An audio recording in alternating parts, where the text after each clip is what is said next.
Good afternoon, everyone. Welcome to WASA Distance Education and ENG4C. Today, we will start on the final activity. That's Activity 5, Horror on Film of Unit Number 2. The success criteria for this activity is listed on the first page of Activity 5, that is page 59 of Unit 2. You'll know you are successful when you can use specific film terminology accurately in your analysis. And so we'll go through that film terminology over the next couple of days. And the analysis they are referring to here is uh, a film analysis. Actually, to be more specific, a horror film analysis, which isn't that much different than a regular film analysis. But we'll explain the template for that. That will help you out. You'll be successful when you can make specific reference to ideas from the psychology of fear, Stephen King on fear, and Scared Witless, the physiology of fear readings. You'll be successful when you can identify the subgenre of a horror film and select examples to support your identification. You'll be able to draw conclusions about how effectively the film appeals to the viewer's psychological needs while fulfilling the criteria for the horror genre. You will be successful when you use a structure for your film analysis. You will be successful when you refine your writing based on criteria and feedback, for example, by checking if your writing was repetitive and removed extra unnecessary words and ideas.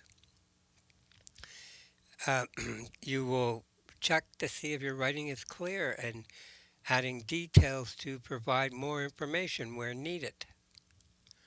And finally, you're checking your writing conventions and making any changes to spelling, punctuation, and grammar that are needed. So to start off the class here, I have a short little video clip. This video clip is supplied by a provider called Movie Clips. And so we'll watch this. It's of The Shining, a movie produced in 1980. This particular scene is called Come Play With Us. Let's watch this.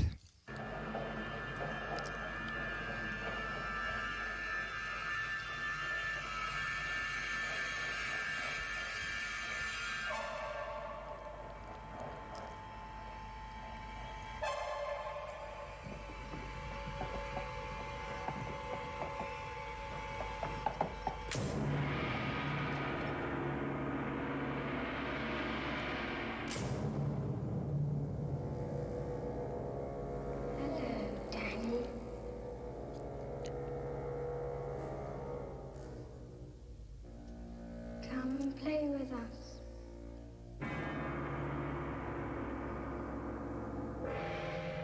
Come play with us, Danny. Forever and ever and ever.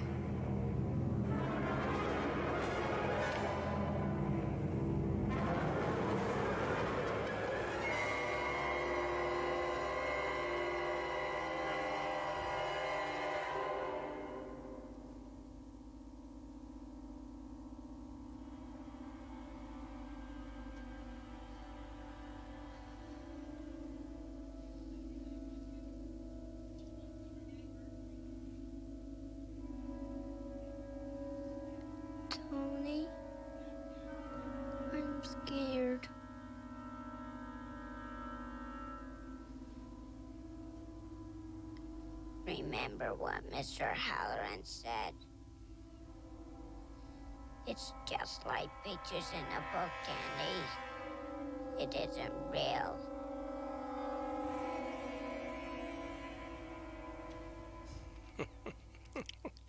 Pretty pretty creepy, eh? I mean, one of the great horror flicks of all time, The Shining. Jack Nicholson did an amazing job there, and actually, there's actually four characters in the whole show or movie. Four main characters: Jack Nicholson and then Danny, of course, and the wife. There you see her with a butcher knife, and this other fellow here. He's kind of a minor character, though. Uh, yeah, so much to say about that one little flick, right? And um, you know, uh, the shooting of the scene is just really weird with going down that hallway and the camera following Danny as he's going down these narrow hallways, and you really get the feeling like when the camera's following like this that you know you're trapped. You can't move to the side.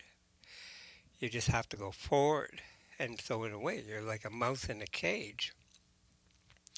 And then he goes around the corner, right? And he sees these two young girls who are totally outdated. I mean, their dresses are not from this particular time era.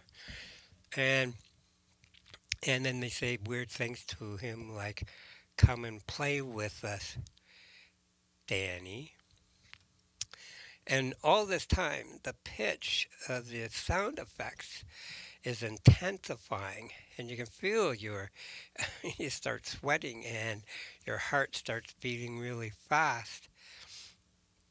And then Danny sees those shots, those inserts, right, of the little girls who all bloodied and the axe. Couple shots of that, and that just scares Danny totally.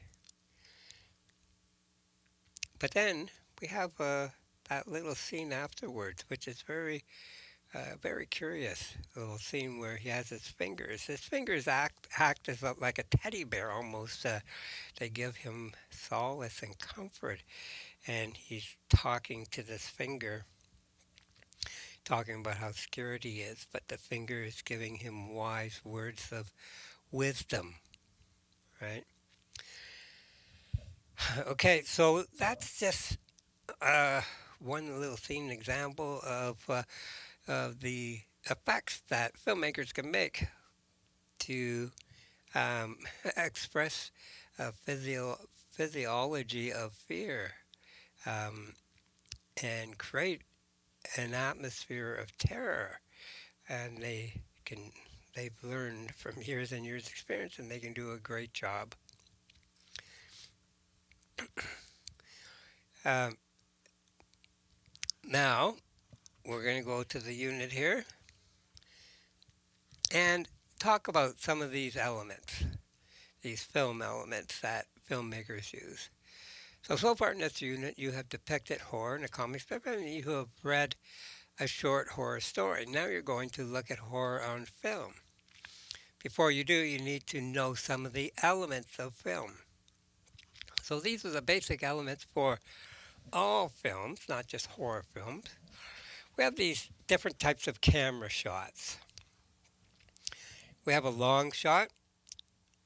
These are with the main objects are seen in the distance and appear small on the screen, used to establish setting, often called an establishing shot, and show characters in relation to objects similar to the third person the third person omniscient point of view in literature. Though I think in The Shining itself, one of the establishing shots was just the hotel that they're in. It was like a long shot. You saw it's a huge hotel in the mountains somewhere in the United States. The medium shot shows a character from waist up, often a natural or neutral shot. Close up is the object or character takes up most of the frame, highlights emotion played out on a face or a detail of an object, encourages viewers to identify with characters or to focus their attention on a thematic event.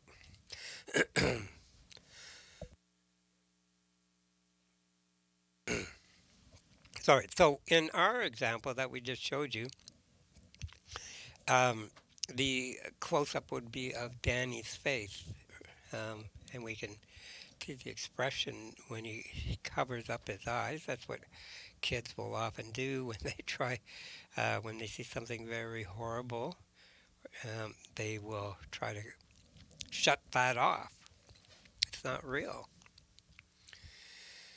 So we have high shots where the camera is positioned higher than the subject and tilted down and makes the subject appear less powerful. And the shot of the camera, which was doing the following Danny down the hallway, it was just a little bit above Danny, right? So it was mostly a high shot. And a low shot is the camera is positioned lower than the subject and and um, tilted up. It makes the subject appear more powerful. We have low key lighting and high key lighting. Um, Low key is lighting with lots of shadows. Many parts of the scene are difficult to see, which can make the subject seem isolated. High key is even lighting with few shadows, suggests that everything is normal or lack of or a lack of threat. Sound effects, artificially created or enhanced sound used to emphasize artistic or other content of films, and that was uh, used very successfully in the clip or the film, the part of the film that we did watch there. And soundtrack is the background music used to create atmosphere and emphasize specific elements of films. So these are separated, right? Sound effects from soundtrack. So more visually, I have a number of images here to describe shot sizes to start off with. So extreme close up, that's the first top one here. That might just show somebody's eye. And of course, the close up would be their face, like Danny's face. And then a medium close up might be from across the chest to just above the head. A medium shot would be from the waist to just above the head. Medium wide shot down to the knees, up to a couple inches above the head, and then a wide shot, including the person's whole figure. An extreme wide shot is this person would be in a scene, let's say on a mountaintop or something like that. Here's some better picture, or another picture describing uh, what an extreme long shot looks like. Right, so you see this person on the extreme left in the upper left-hand corner here. You can't really make out many details of the person at all, but you do see the mountain. Then we have a long shot as the person approaches. Medium shot, the person starts starts to fill the whole scene or the whole what we call cell in celluloid terms. Medium close up, right from the waist just above the head. Close up, we see the whole face. In extreme close up, we focus right in on the features of the face. So as far as lighting,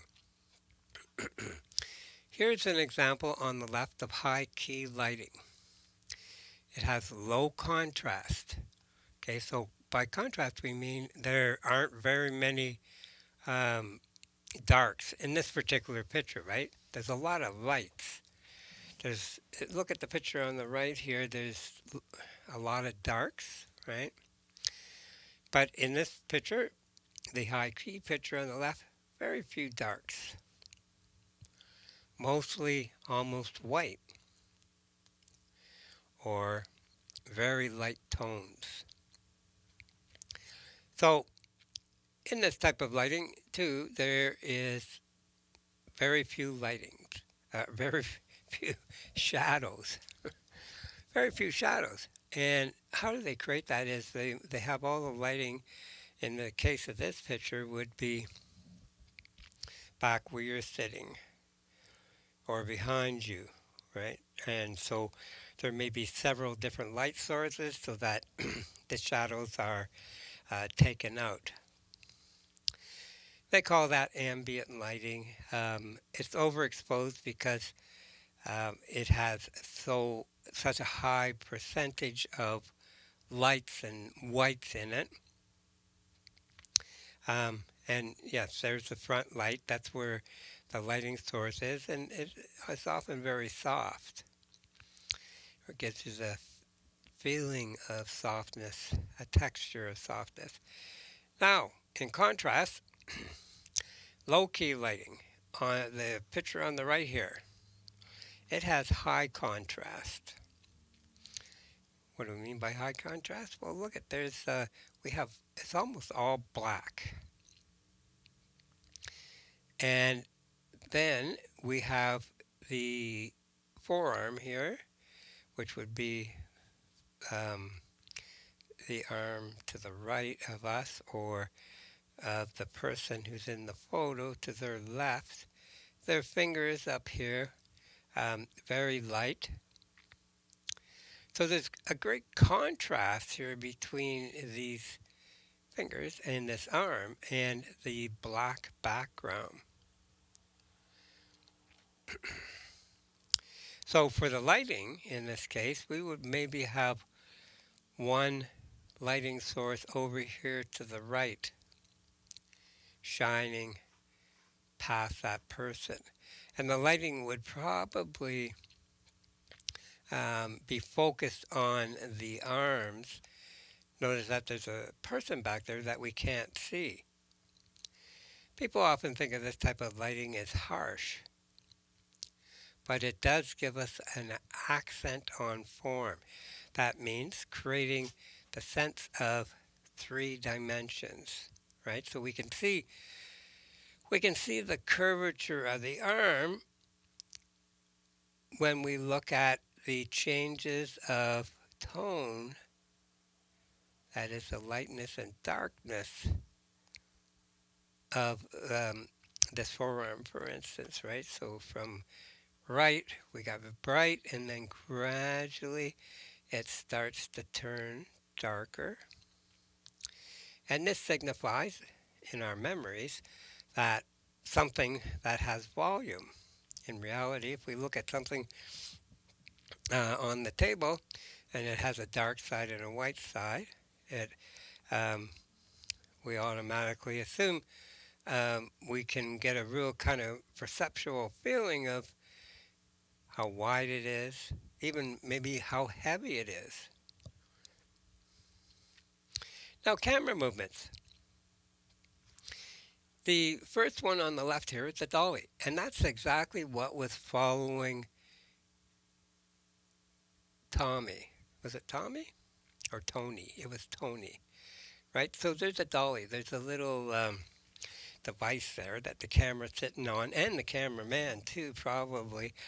And it's not probably mechanized. There's probably somebody pushing it so that they can keep pace with Tony on the bike. They're following him, so they're following it on a dolly. So there's some other camera movements that are used often. There's this pedestal movement where the camera goes up and down, like this. This type of movement is called a truck here, on the right here, the upper right hand corner, where the whole camera, it's not turning, but it's on an axis here moving from it's either going left or it's either going right. Then this is called a pan here in the bottom left hand corner. And this is when the camera stays on its pedestal and the cameraman kind of pushes it to the left or the right and it does this kind of curving arc movement. And that similar type of movement, but up and down, is called a tilt. And then a roll movement is when the camera moves left and right, but it looks like you're kind of falling over. Yes. So, some more on camera angles. Because camera angles are one of the tools that film directors use to create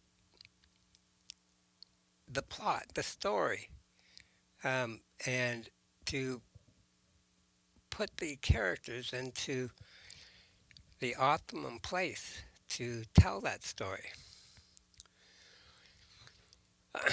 So, camera angle, the next category you'll look at is camera angle. Once you've decided on the shot size and you can add a little more perspective by your shot by choosing the angle. The camera angle can help you create a sense of fear, empathy, or disorientation in the viewer. And we have some examples of that. So the most neutral camera angle is the eye shot level. The camera points straight ahead at about the same level as the subject's face. This is how you would shoot an interview scene if you wanted to maintain a sense of objectivity. So this is, what's that film called again? Uh, Very famous trilogy that came out, sort of sci-fi. Oh, I've forgotten her now. She's a very famous actress.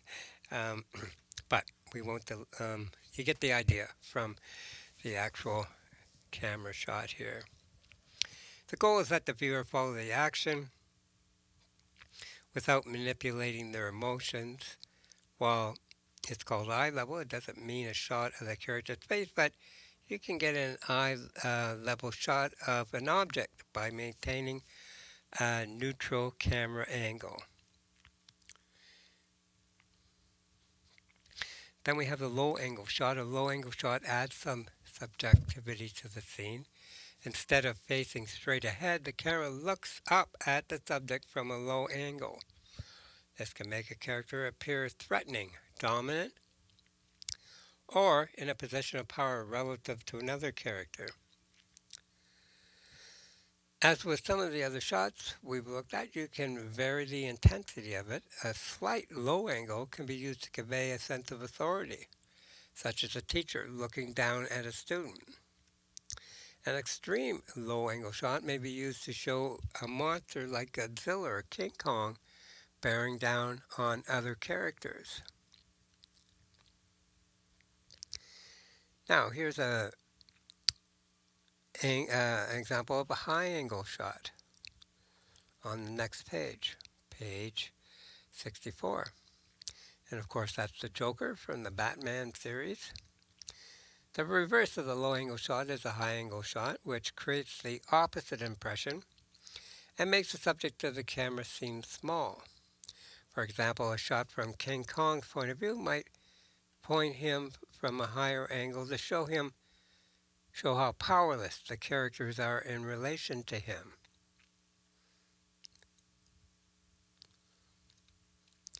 And there's an example of a low angle shot or a high angle shot that is Frodo. as he's lying helplessly on the floor. That's when they went to the prancing pony, I believe, and he slipped and fell, and the ring flew up in the air, and there he is with his finger up, trying to be inconspicuous, and the ring flies up and lands right on his finger, and he wham, he disappears. And you get a real sense of powerlessness from that shot. You can also take this to the extreme with a top angle or a bird's eye view. The shot looks down on the character from above and can be used indoors or outdoors. For example, you might look down on your subject entering a church or stadium. Or you could show your character running away from a helicopter, in which case it would be an aerial shot or drone shot. Here's a shot from Stranger Things.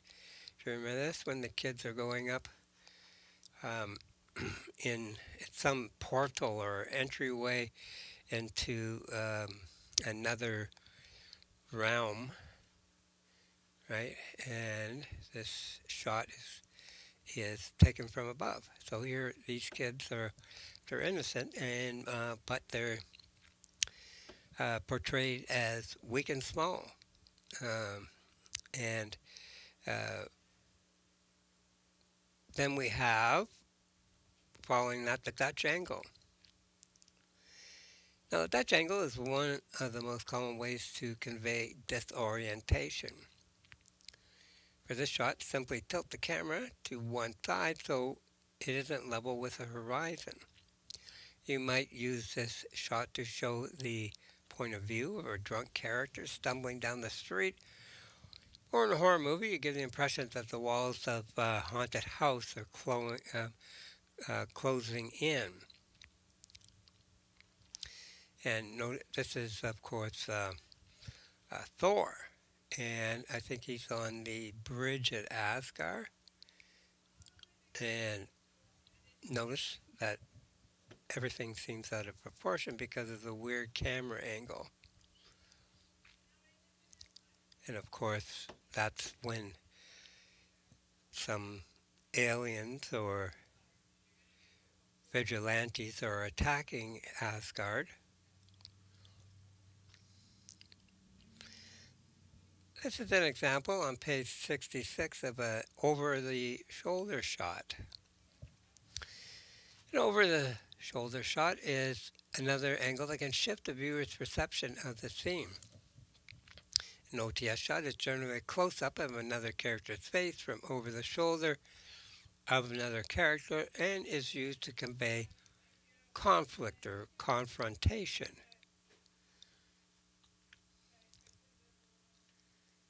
I think this is from the Wolves of Wall Street or something like that, but you know, you can see that these two people are communicating here, and they might have another shot from over his shoulder in the next segment.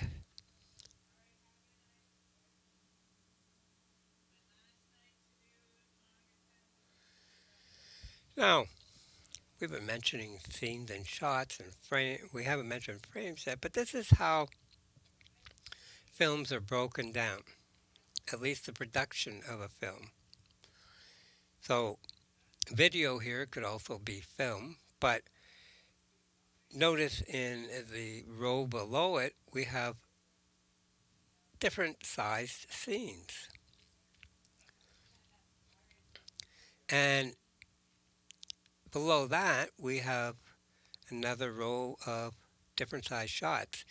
And so, for instance, in the first scene on the left, there are two shots in that scene.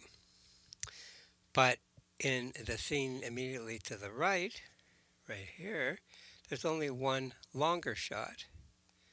And then in the longest scene, the one to the farthest right here, we have a short shot, a longer shot, and a shorter shot. So this is how they organize movies and they make their plans for the actual filming of them. Now, below that are the frames. So, uh, a, f- a frame or a film might be shot at 30 frames per second.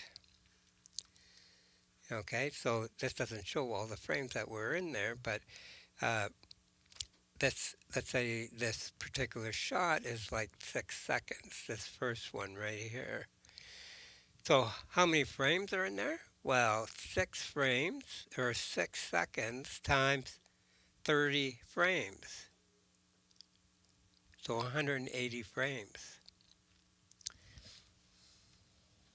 It doesn't matter if you're working with analog, like regular film, or digital film. You still, when you're editing, you still work in frames. So that's the pattern. That's how things are organized in editing and even directing films. Everything is organized, planned out using this organization chart. So, what I have up here right now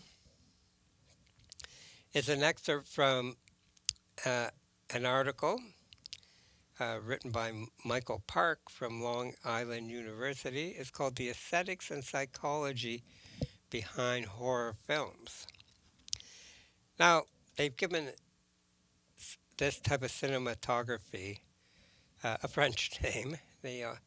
Um, the French were very cardinal or very important in uh, a lot of the original films that were created. I said cardinal. Where did I get that word from? I'd have to look that up, but sometimes words just pop into my head. I don't know. It's like me and Tony. Mise en scène. Mise en scène in horror films. The thought of watching horror films makes some people cringe, knowing that horror film directors use images and sounds to get through the audience's consciousness. Some of us remind ourselves the movie is not real. But as soon as the movie begins, we become so absorbed by the plot, we forget we are in a theater. For some of us, as much as remind ourselves we should not scream, we uncontrollably gasp or yelp. We know characters in film are not real, but the whole mise en scène, the acting, this is what is included in mise en scène, the acting, makeup, costume, setting provide such a real experience. So why do we get scared when we watch horror movies that are not real? First of all, let's look at lighting techniques in horror films. Different types of horror lighting can change how things look to create mystery, tension, and suspense. So here are some examples. Uplighting. This is when light strikes from below, creating scary shadows on the face. It makes people look eerie, which is why kids hold flashlights under their chins when they're telling scary stories around the campfire. Light from below looks strange because sunlight usually shines from above or the side, not from below. It can make it seem like the light is coming from somewhere spooky like hell. We have silhouettes. This is when a person or object is seen as a dark shape against a brighter background, hiding some details and creating a sense of mystery. Spotlighting focuses light on a specific part of a scene, leaving the rest in darkness. It makes viewers curious and nervous about what they can't see. Underexposure, this means there isn't enough light. So parts of the image are very dark. It makes people imagine what might be hidden in the shadows. And then we have harsh light, chiaroscuro. This uses strong contrasting light and dark areas to create drama and tension. We have prominent or projected shadows. Shadows can make things look distorted and scary, making viewers imagine frightening things in dark areas. And then we have shooting through objects, internal frames. Filming through objects like windows or door frames can make a scene look more claustrophobic and tense.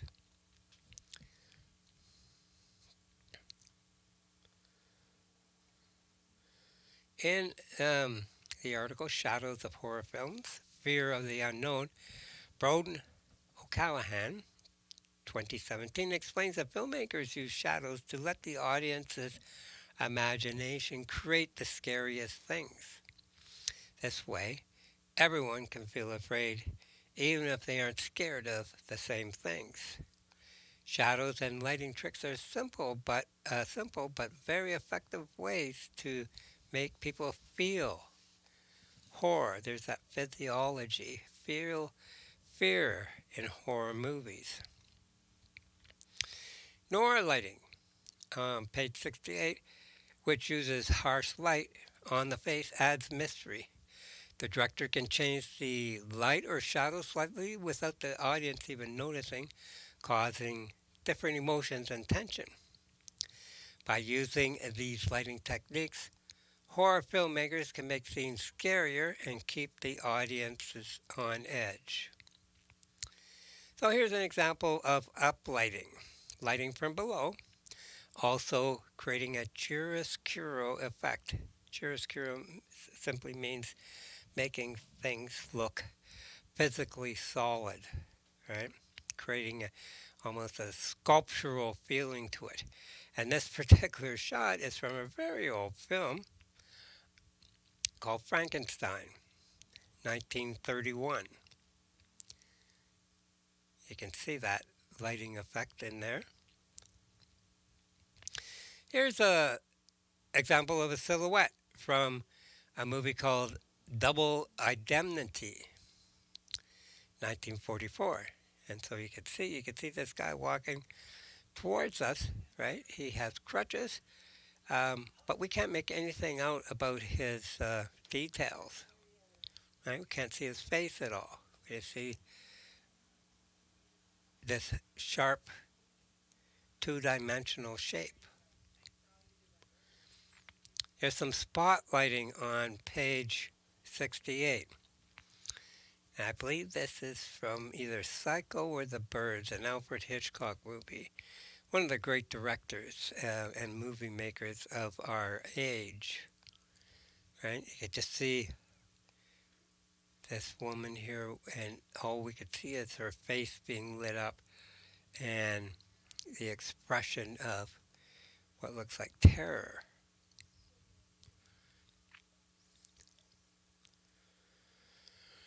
And then we have underexposure from Zodiac 2007. Underexposure simply means that there hasn't been enough light in the scene, in the shot, so everything looks gray, drab, really helps to create the um, emotion, the atmosphere. Okay, the next section here is cinematography. Horror movies use different camera techniques to create scary and suspenseful scenes. Here are some of the key techniques. We got perspective shots. These shots make us see things from the character's point of view. Tracking shots. The camera follows the character, making it feel like something might be following them, and we could see that clearly in the example there of Tony with the dolly movement of the camera following him. It kind of makes you feel a little creepy. Wide shots show a large area, making the setting look empty and isolated. Then we have extreme close ups. These shots focus on specific part of the face, like the eyes, to show strong emotions without words. On to the next page. Filmmakers also use distorted shots. Filming through objects can make it feel like the character is being watched. Handheld camera shots. These shots are shaky, making the scene feel more real and tense, right? So, um, what was there was a film called Chernobyl. Um, oh, what was that film where the kids are looking for this cursed place? Oh, um, holy cow! Can't remember that either. Oh, it was just I was just thinking about it a while back. Um, but yeah, so the story was that these amateur video makers go into and are looking for this into this cursed event that happened, and so it all seems so real because it looks like somebody's homemade movies. We got foggy texture. Fog creates a mysterious and eerie atmosphere. Close up and extreme close ups. Close up shows the character's face to help the audience feel their emotions. Extreme close ups get very close to a specific feature, like the eyes, to show intense emotions. These makes the audience feel the character's fear and tension. For example, an extreme close up of an eye at the start of a movie can hint that the film will explore a mysterious world. In zombie movies, a close up of a bloody or strange looking eye can show there is a virus. In other horror movies, a close up of a protagonist's eyes can show their terror. So, we have high angle shots, look down on the protagonist, making them look vulnerable and weak. Low angle shots, look at the antagonist, making them look powerful and scary. The protagonist looks small and helpless. Over the shoulder shots make it seem like the villain is right behind the protagonist, adding to the tension. Tilted angles make the scene look off balance, adding to dramatic tension. Extreme long shots or wide shots show that the setting is isolated and deserted, making the audience worry about the protagonist's safety. Creating suspense. Tracking or panning shots make it feel like the character is being followed, creating suspense because we don't know if something bad will happen. Handheld camera shots make the audience feel like they are in the character's shoes, adding a sense of reality. So here's some examples, right? Stream close up from the Texas Chainsaw Massacre in 1974, right? Look at that eyeball. If that isn't caused from terror, I don't know, right? You can even see like tears dripping out of it. And there's our little friend Tony, right? A high angle shot. Hey, the innocence of childhood, right? Being placed into this haunted mansion. And there's Tony. Doesn't he look so isolated too in this shot? Right? Nothing else around him. He's all by himself with his little toys. And his friend, the finger. Here's an example of a low angle shot from a movie called Citizen Kane, 1941. Another, this is a panning or tracker shot from The Shining that we did show you. Here's the wide shot from The Shining that I was mentioning earlier, right? So there is the place that Tony, his mother and father, are going to be caretakers for a whole winter. So the place is shut down and they are there all by themselves and they don't know it's haunted yet. This is a handheld camera shot from a film called Rec, REC, 2007. Point of view shot from Psycho, right? So here this woman is all by herself, right? Who is this who is actually looking at her from behind? It is the Psycho, 1960. Here's that tilted angle, Dutch angle. It's from a movie called The Third Man. I think that's another Alfred Hitchcock movie. Once again, a genius um, filmmaker. You have to check out more Alfred Hitchcock movies. A lot of them were made way back in the late 40s and 50s, but nonetheless, um, he was a master of suspense. Foggy scene from The Exorcist, one of the scariest movies I've seen in my humble life, 1973.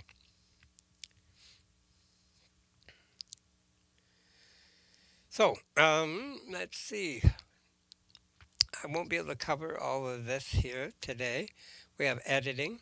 Editing in movies means putting sounds and images together in a way that creates new meanings and feelings. It's a special part of making films that can change from the how the audience experiences the story. All right. In his book, The Aesthetics of Psychology of Cinema, Jean Mitre talks about how editing involves choosing and arranging different shots.